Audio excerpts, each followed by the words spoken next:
Welcome champions. இப்போ பார்க்க போகிறது என்னென்னா ஃப்ளூயிட் மெக்கானிக்ஸ் பார்க்க போகிறோம். ஃப்ளூயிட் மெக்கானிக்ஸில் ஃபஸ்ட்டு சாப்டர் வந்து fluid properties.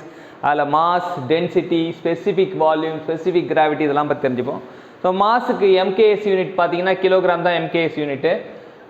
மாஸோட density, mass density of water வந்து பார்த்தீங்கன்னா 101.9 கிலோகிராம் பெர் மீட்டர் கியூப். வாட்டருக்கு வந்து 1000 கிலோகிராம் பெர் மீட்டர் கியூப் வரணும். ஸோ இது வந்து தப்பு. ஓகே, டென்சிட்டி ஆஃப் கேஸஸ் வந்து எப்படி கண்டுபிடிக்கிறோம் அப்படின்னு பார்த்தீங்கன்னா வந்து P = ρRT அந்த ஃபார்முலா மூலிமா கண்டுபிடிச்சிடலாம். ஸ்பெசிஃபிக் கிராவிட்டிக்கு வந்து நோ யூனிட். ஏன் நோ யூனிட்னா மேலே வந்து specific gravity of liquid by the specific gravity of the reference substance at the standard இது STP சொல்லுவாங்க, ஸ்டாண்டர்ட் டெம்பரேச்சர் அண்ட் ப்ரெஷர் அப்படி சொல்லுவாங்க. நீங்கள் பார்த்தீங்கன்னா மேலேயும் ஸ்பெசிஃபிகேட் கீழேயும் ஸ்பெசிஃபிகேட்னால அதுக்கு நோ யூனிட் தெரிஞ்சுக்கலாம். இல்லை டென்சிட்டியில் கூட சொல்லலாம், density of any liquid to the top density of the water அப்படின்னு. கேஸாக இருந்தால் ஏர் வந்து ரெஃபரன்ஸ் வரும். ஸோ ஐடியல் ஃப்ளூயிட்னா என்னென்னா விஸ்காசிட்டி இருக்காது, சர்ஃபேஸ் டென்ஷன் இருக்காது, வேப்பர் ப்ரெஷர் இருக்காது, ஃப்ரிக்ஷன்லெஸ்ஸாக இருக்கும், இன்கம்ப்ரெசிபிளாக இருக்கும் அப்படின்றது தெரிஞ்சுக்கலாம். இது வந்து ஐடியல் ஃப்ளூயிடுக்கான ஒரு இலக்கணம் அப்படின்னு தெரிஞ்சுக்கலாம். VCS கம்ப்ரெசிபிலிட்டி இருக்காது அப்படின்றது தெரிஞ்சுக்கலாம். கம்ப்ரெசிபிலிட்டி இருக்காது, அதான் இன்கம்ப்ரெசிபிள் போட்டாச்சு, அது ரெண்டு சேம் தான். ஸோ 5 விஷயத்தை ஞாபகம் வச்சுக்கணும். Viscosity, no surface tension, no vapour pressure, frictionless, incompressible. Real ஃப்ளூயிட்னா இது எல்லாமே இருக்கிறது வந்து ரியல் ஃப்ளூயிட் அப்படின்னு தெரிஞ்சுக்கலாம். விஸ்காசிட்டி இருக்கும், சர்ஃபேஸ் டென்ஷன் இருக்கும், வேப்பர் ப்ரெஷர் இருக்கும், ஃப்ரிக்ஷன் இருக்கும், கம்ப்ரெசிபிளாக நம்மளால் பண்ண முடியும் அப்படின்றது ரியல் ஃப்ளூயிடுக்கான இலக்கணம். ஃப்ளூயிடில் டிஃபார்மேஷன் ஏன் நடக்குது அப்படின்னு பார்த்தீங்கன்னா ஃப்ளோ ஆஃப் ஃப்ளூயிட், ஃப்ளோ நடக்கும்போது டிஃபார்மேஷனும் சேர்ந்தே நடக்குது அப்படின்னு தெரிஞ்சுக்கலாம். இந்த ஃப்ளூயிடோட சப்ஸ்டன்ஸ் வந்து இட் இஸ் எ கண்டினியூஸ் டிஃபார்மல் பாடி அப்படின்றது தெரிஞ்சுக்கலாம். நியூட்டன் லா ஆஃப் விஸ்காசிட்டியில் என்ன சொல்கிறாங்கன்னா விஸ்காசிட்டிக்கும் ஷியர் ஸ்ட்ரெஸ்ஸுக்கும் வெலாசிட்டி கிரேடியண்ட்டுக்கும் வந்து தொடர்பு இருக்குன்னு கண்டுபிடிச்சாங்க. ஸோ எப்படின்னா shear stress is the product of viscosity and rate of angular deformation அப்படின்னு தெரிஞ்சாங்க. ஸோ அது நியூட்டன் லா ஆஃப் விஸ்காசிட்டி என்ன ஸ்டேட் பண்ணுதுன்னா shear stress is proportional to the velocity gradient. எதெல்லாம் நியூட்டன் லா விஸ்காசிட்டி ஒபே பண்ணுதோ அது Newtonian fluid சொல்லுவாங்க. Newtonian ஃப்ளூயிடுக்கு வந்து விஸ்காசிட்டி கான்ஸ்டன்ட்டாக இருக்கும்ன்றது ஒரு அரிய பெரிய தகவல். நியூட்டோனியன் ஃப்ளூயிடில் டவ் வந்து ப்ரொபோர்ஷனல் டு dθ/dtஆ இருக்கும். டவுனா ஷியர் ஸ்ட்ரெஸ், dθ/dtனா ஆங்குலர் டிஃபார்மேஷன் தெரிஞ்சுக்கலாம். அதுக்கு இன்னொரு பேர் ரேட் ஆஃப் ஷியர் ஸ்ட்ரெயின் கூட சொல்லிக்கலாம். நியூட்டன் ஃப்ளூயிடுக்கு நல்ல ஒரு உதாரணம் வாட்டர் அண்ட் ஏரு.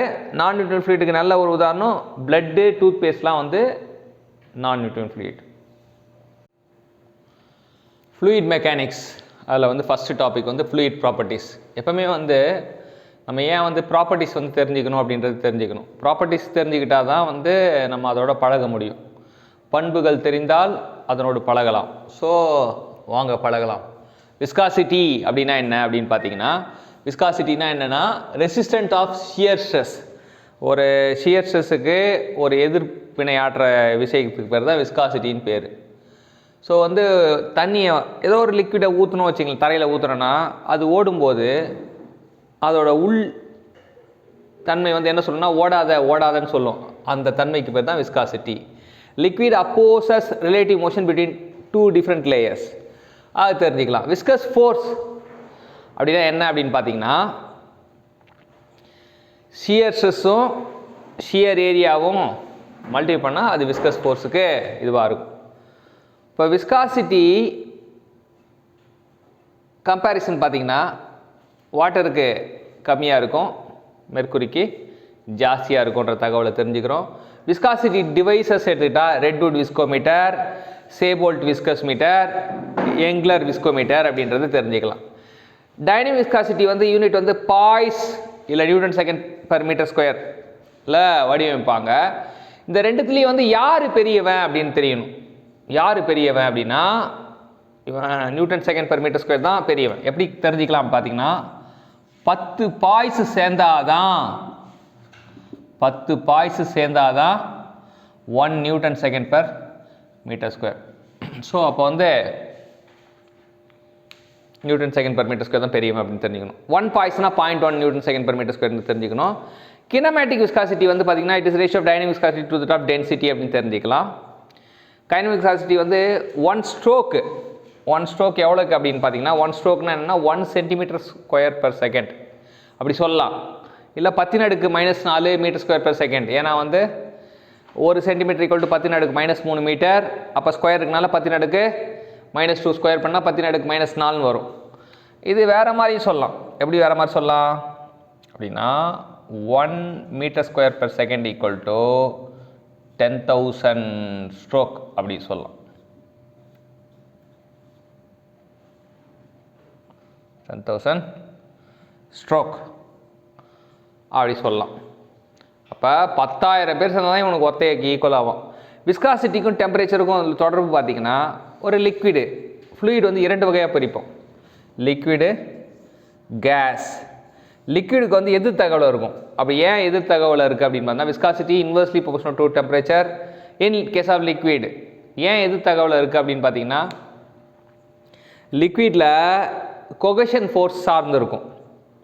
அதனால் டெம்பரேச்சர் அதிகமாக அந்த கொகஷன் ஃபோர்ஸ் குறையும். அதனால் இங்கே குறையுது. டெம்பரேச்சர் அதிகமானால் விஸ்காசிட்டி குறையும். இங்கே கேஸில் டெம்பரேச்சர் அதிகமானால் விஸ்காசிட்டி அதிகமாகும். அது ஏன் அப்படின்னு பார்த்தீங்கன்னா இங்கே கொலிஷன். ஸோ கொலிஷனால் நடக்கும்போது நமக்கு விஸ்காசிட்டி வந்து இப்போ கேஸில் வந்து நேர் தகவல் இருக்கும். டைரக்ட்லி ப்ரொபோர்ஷனல், லிக்விடில் இன்வெர்ஸ்லி ப்ரொபோர்ஷனல். சர்ஃபேஸ் டென்ஷன் அப்படின்னா என்னென்னா பரப்பு இழு விசை அப்படி சொல்லுவாங்க. பரப்பு இழு விசைனா இப்போ லிக்விடில் மாலிகுல்ஸ் இப்படிலாம் இருக்குன்னு வச்சுங்களேன், வரிசை அப்படி இருக்கும், அப்படி இருப்பானுங்க. ஸோ இந்த மேலே இருக்க சர்ஃபேஸில் வந்து பார்த்திங்கன்னா ஃபோர்ஸ் வந்து இப்படி ஆக்ட் ஆகும், கீழே வந்து இப்படி ஆக்ட் ஆகும். ஸோ மேலே கீழே இந்த கீழே ஆக்ட் ஆகிற வந்து அது கீழே உள்ள வந்து மேல் நோக்கி ஆக்ட் ஆகும்போது அவன் பேலன்ஸ் ஆகிடுவோம். ஸோ இந்த இடம் பேலன்ஸ் ஆகிடும். ஆனால் இங்கெல்லாம் பார்த்தீங்கன்னா ஃப்ரீ சர்ஃபேஸில் ஒரு அன்பேலன்ஸ் ஃபோர்ஸ் அங்கே ஆக்ட் ஆகிறத நம்ம பார்க்க முடியும். அந்த unbalance force acting per unit length தான் வந்து சர்ஃபேஸ் டென்ஷன். ஃபார்முலா படி பார்த்தோன்னா force acting per unit length இல்லை எனர்ஜி ஃபோர்ஸோட வந்து இன்னொரு எல்லை பெருக்குன்னு வச்சுங்களேன், அது என்ன ஆகிடும்னா அது எனர்ஜி ஆகிடும். எல்லோட இன்னொரு எனர்ஜி எல்லை பெருக்குன்னா அது ஏரியா ஆகிடும். ஸோ அந்த சர்ஃபேஸ் டென்ஷனை 2 வகையாக டிஃபைன் பண்ணலாம். Force acting per unit length அப்படி சொல்லலாம், இல்லாட்டி energy acting per surface energy acting per unit area சொல்லலாம்.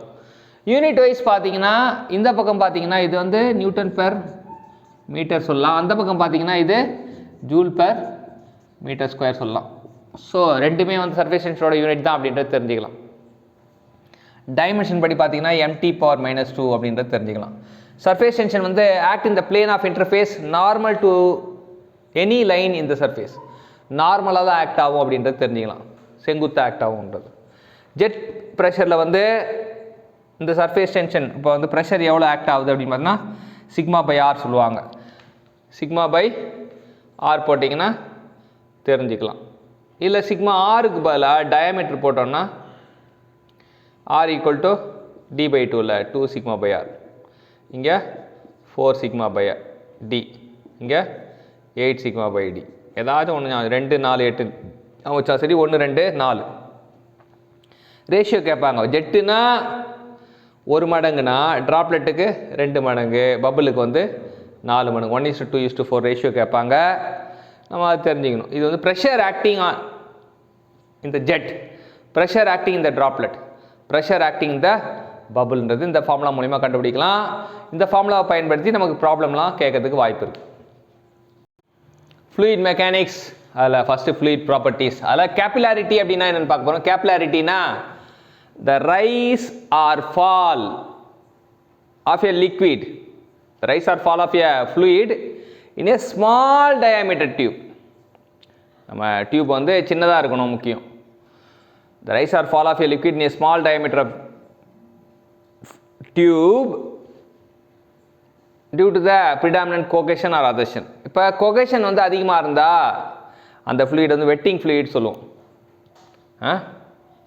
அதர்ஷன் அதிகமாக இருந்தால் அந்த ஃப்ளூயிட் வந்து வெட்டிங் ஃப்ளூயிட் சொல்லுவோம். கோகஷன் அதிகமாக இருந்தால் அது நான் வெட்டிங் ஃப்ளூயிட்னு சொல்லுவோம். அது பேர் நான் வெட்டிங் ஃப்ளூயிட் சொல்லுவோம்.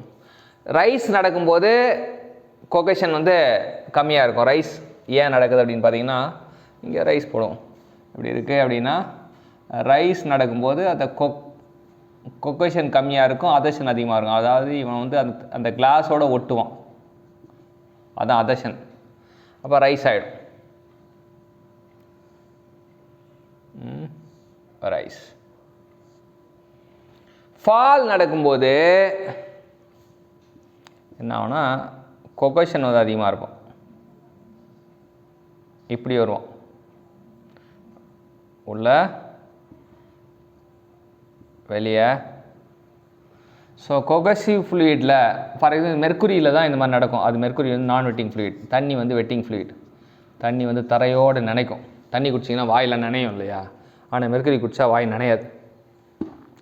ப்ரெஷர் இன்டென்சிட்டி அதை எப்படி சொல்லலாம், காமா இன்டி ஹெச் அப்படி சொல்லலாம். இதோட யூனிட் வந்து நியூட்டன் பெர் மீட்டர் கியூப் இல்லையா, அதோட மீட்டர் பெருக்குன்னா நமக்கு நியூட்டன் பெர் மீட்டர் ஸ்கொயர். இந்த நோட்ஸ் வந்து எதை வச்சு பிரத்யேகமாக ரெடி பண்ணப்பட்டது அப்படின்னு பார்த்தீங்கன்னா எஸ்எஸ்சி ஜேஇக்காக பிரத்யேகமாக ரெடி பண்ணப்பட்டது. மேபி எல்லா எக்ஸாமுக்கும் யூஸ்ஃபுல்லாக இருக்கும். எஸ்எஸ்சி ஜேஇயில் கேட்குற கான்செப்ட் வந்து ஃபண்டமெண்டல் கான்செப்டாக இருக்கும். அடுத்தது நம்ம பல்க் மாடுலஸ் அண்ட் கம்ப்ரெசிபிலிட்டி அப்படிங்கிற ஒரு விஷயத்தை பற்றி பார்க்க போகிறோம். பல்க் மாடுலஸ்னால் என்னென்னா, பல்க் மாடுலஸ் யூனிட் வந்து நியூட்டன் பெர் மீட்டர் ஸ்கொயர் தான். பல்க் மாடுலஸ்னால் என்னென்னா, it is a change in pressure, increase in pressure or change in pressure to the top volumetric strain அப்படி சொல்லலாம். இல்லாட்டி எப்படின்னா change in pressure to the top volumetric strain பலா இப்படி கூட சொல்லலாம். ஏன்னா வந்து ப்ரெஷரை கொடுத்தா, ப்ரெஷரை வந்து அதிகப்படுத்தினா வால்யூம் வந்து கம்மியாகும். அதனால தான் அந்த மைனஸ் போடுறோம். மைனஸ் போட்டால் அது வந்து நமக்கு ஒரு பாசிட்டிவ் வேல்யூவில் வரும். பல்க் மாடுலஸ் கம்ப்ரெசிபிலிட்டியோட தொடர்பு படுத்தினா bulk modulus equal to 1 by கம்ப்ரெசிபிலிட்டின்றது தெரிஞ்சுக்கணும். பல்க் மாடுலஸ் அப்படியே தலைகீழ திருப்பி போட்டால் அதுதான் கம்ப்ரெசிபிலிட்டி. கம்ப்ரெசிபிலிட்டி தலைகீழ திருப்பி போட்டால் அதுதான் பல்க் மாடுலஸ். கம்ப்ரெசிபிலிட்டினா பல்க் மாடுலஸ் தலைகீழ திருப்பி போட்டிருக்காங்க. ஐசோதெர்மல் பல்க் மாடுலஸ் எதுக்கு சமமாக இருக்கும் அப்படின்னா ப்ரெஷருக்கு ஈக்குவலாக இருக்கும் அப்படின்னு தெரிஞ்சுக்கலாம். அடியாபேட்டிக் பல்க் மாடுலஸ் வந்து காமா டைம்ஸ் ஆஃப் ப்ரெஷர், அதில் காமான்றது அடியாபேட்டிக் இண்டெக்ஸ் அப்படின்றது தெரிஞ்சுக்கலாம்.